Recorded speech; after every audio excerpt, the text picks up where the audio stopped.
दोस्तों, इस वक्त दुनिया की सबसे बड़ी खबर है कि अमेरिका ने वेनेजुएला पर अटैक कर दिया है।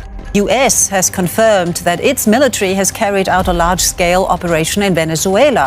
We want to know about the safety of Maduro and his wife. These are the latest developments post the attack by American. The question is why? Why did Trump carry out this attack and why on Venezuela? Why does this country matter? दोस्तों, America ने दुनिया में फिर से एक जगह पर democracy tight कर दी। आपको तो पता ही है कि जब अमेरिका दुनिया में कहीं भी डेमोक्रेसी बचाने जाता है तो वो देश अपनी जान बचाने के लिए भागने लगता है। वेनेजुएला में भी यही हो रहा है। इस वीडियो में हम उसी के बारे में बात करेंगे और यह भी जानेंगे कि आखिर क्यों अमेरिका वेनेजुएला के पीछे पड़ा हुआ है, दुनिया क्यों अमेरिका के इस खूनी खेल पर चुप है और कैसे दुनिया के अंदर एनर्जी कंजर्वेशन को लेकर चीन और अमेरिका के बीच एक बड़ी लड़ाई चल रही है। वीडियो पूरी देखना दोस्तों। सही लगे तो अपने दोस्तों तक शेयर करके चैनल को सब्सक्राइब करना। जनवरी 2026 को वेनेजुएला की राजधानी काराकास के साथ उसके सदर्न इलाकों पर हवाई हमले किए। कम से कम 7 धमाके हुए हैं। अमेरिकी राष्ट्रपति डोनाल्ड ट्रंप ने दावा किया है कि निकोलास मादुरो और उनकी पत्नी को डेल्टा फोर्स ने पकड़ लिया है और उन्हें देश से बाहर ले जाया गया है। वेनेजुएला ने इसे इंपीरियलिस्ट इन्व बताते हुए नेशनल इमरजेंसी घोषित की है। हमले लोकल टाइम के हिसाब से संडे तड़के 2:00 बजे सुबह शुरू हुए, जो आधे घंटे चले। इसमें निशाने पर Fort Tiuna, Miranda airbase, La Guaira port, military hangar, antenna और कम्युनिकेशन टावर्स थे। कम उड़ान वाले फाइटर प्लेन, मिसाइलें और रॉकेट इसमें इस्तेमाल हुए। धुआं इतना उठा कि कुछ दिखा ही नहीं और इलाके की बिजली गुल हो गई। अमेरिका के इस हमले में मरने वालों और घायलों के नंबर्स अभी क्लियर नहीं है, लेकिन क्योंकि शहरी इलाकों पर हमला हुआ है तो लोगों की कैजुअलिटी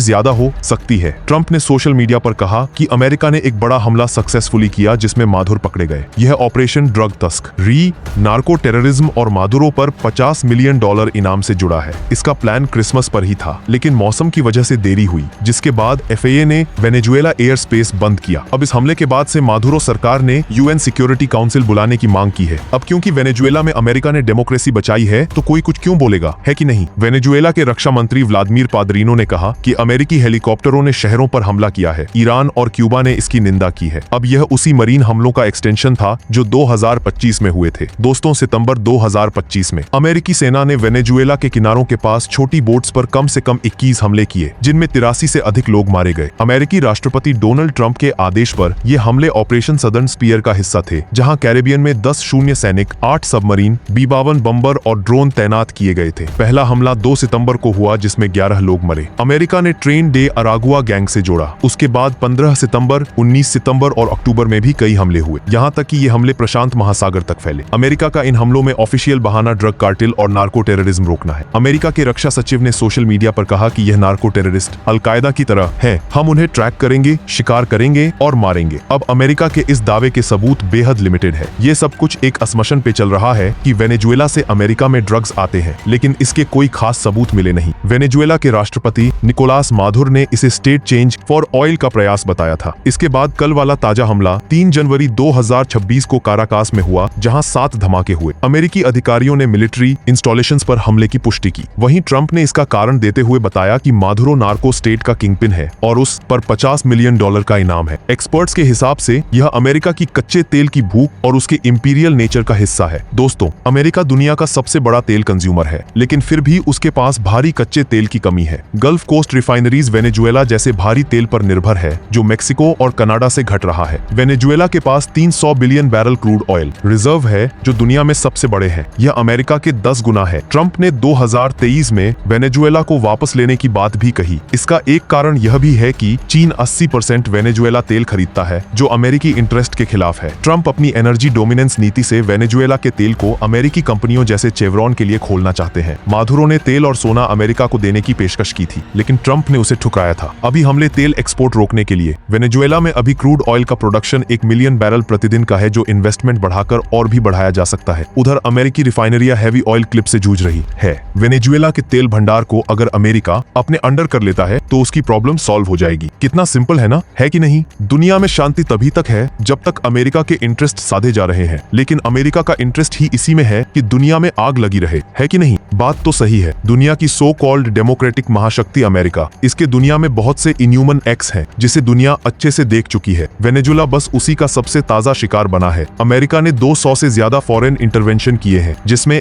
आंखों मौतें रजिस्टर हैं। 2003 में इराक के अंदर वेपन्स ऑफ मास डिस्ट्रक्शन के बहाने अमेरिका ने कई लोगों को मारा। उसका कहना था कि इराक में ह्यूमैनिटेरियन इंटरवेंशन की जरूरत थी। हाँ, क्यों नहीं। अब शैतान सिखाएगा कि इंसान कैसे बनते हैं। नहीं, ये बड़ी अच्छी बात कही आपने। ऐसे ही 2001 में अमेरिका अफगानिस्तान में घुसा, जहां 3000 से ज्यादा नागरिक मौतें बमबारी में हुई। ऐसे ही वियतनाम में लाखों लोगों को इसी देश ने मारा। वियतनाम के अंदर अमेरिका ने अपना सबसे गंदा और भद्दा चेहरा दिखाया और एजेंट ऑरेंज का इस्तेमाल किया। एजेंट ऑरेंज एक जहरीला हाइब्रिड मिक्सचर था, जिसे अमेरिकी सेना ने 1961 से 71 के बीच वियतनाम युद्ध में जंगलों को बर्बाद करने और फसलें बर्बाद करने के लिए 1 करोड़ 10 लाख गैलन छिड़का था। इसमें टॉक्सिक पिलेटिन डाइऑक्सिन था, जो कैंसर, डायबिटीज, जन्मदोष और विकलांगता का कारण बना। यहाँ लाखों वियतनामी और अमेरिकी सैनिक भी प्रभावित हुए। वहीं 1989 में अमेरिका ने नोरिगा को ड्रग चार्ज पर अटैक किया, जिसमें वहां के आम लोग मारे गए। 2011 में लीबिया के अंदर गद्दाफी पर जनसंहार और अराजकता फैलाने के जुर्म में भी हमले हुए। अमेरिका ने बार बार जिनेवा कन्वेंशन को तोड़ा, लेकिन दुनिया के देशों में इतनी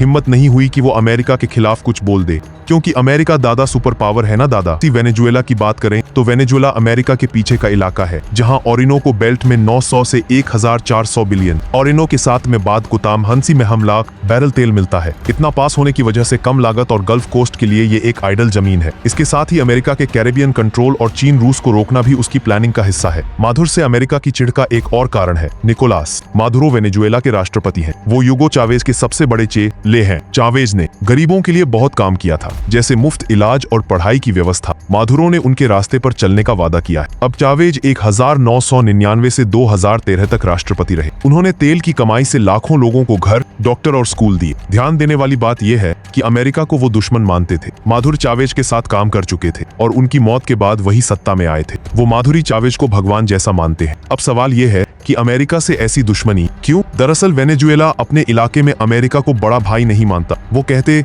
दरअसल है कि अमेरिका वेनेजुएला के तेल पर कब्जा करना चाहता है, और सच भी यही है। वहीं वेनेजुएला रूस, ईरान और चीन का दोस्त भी है। जब अमेरिका ने तेल बेचने पर रोक लगाई तो ये देश मदद में सामने आए। चीन ने बहुत सारा कर्जा दिया और बदले में तेल लिया। रूस ने वेनेजुएला को हथियार जैसे जेट और मिसाइलें भेजी। ईरान ने ड्रोन और तेल बनाने में मदद की। ये देश की साथ करने के संभाल के मदद करने में सामने आए। देश मिलकर अमेरिका का मुकाबला करते हैं। बस अमेरिका की सबसे बड़ी प्रॉब्लम यही है। दोस्तों, ग्लोबल जियोपॉलिटिक्स में यह हमला एक बड़ा इवेंट है। यूएन सिक्योरिटी काउंसिल ने वेनेजुएला की शिकायत के बाद से रूस और चीन जैसे देश उसके समर्थन में आ सकते हैं। एक्सपर्ट्स का यही डर है कि जब इतनी ताकतें सामने आती हैं तो आपस की लड़ाई सीधे वर्ल्ड वॉर बन जाती है। वहीं इसके अपने कारण है। कोलंबिया और ट्रिनिडाद भी इससे नाराज हैं, लेकिन वे बेचारे नाराजगी के अलावा अमेरिका का कुछ उखाड़ सकते नहीं। लेकिन रूस और चीन बहुत कुछ उखाड़ सकते हैं। पर सवाल यह है कि क्या यह कुछ करेंगे या पूरी दुनिया की तरह ये दोनों देश भी चुप रहेंगे? आपको क्या लगता है दोस्तों? कमेंट करके जरूर बताइएगा। अमेरिका की इस हरकत पर या इस अटैक पर आपकी क्या ओपिनियन है? यह न्यूज जब आपने देखी तो सबसे पहले आपका क्या रिएक्शन था, उस बारे में भी कमेंट सेक्शन में जरूर लिखिएगा। चैनल को सब्सक्राइब करना। जल्दी मिलेंगे यहाँ पर।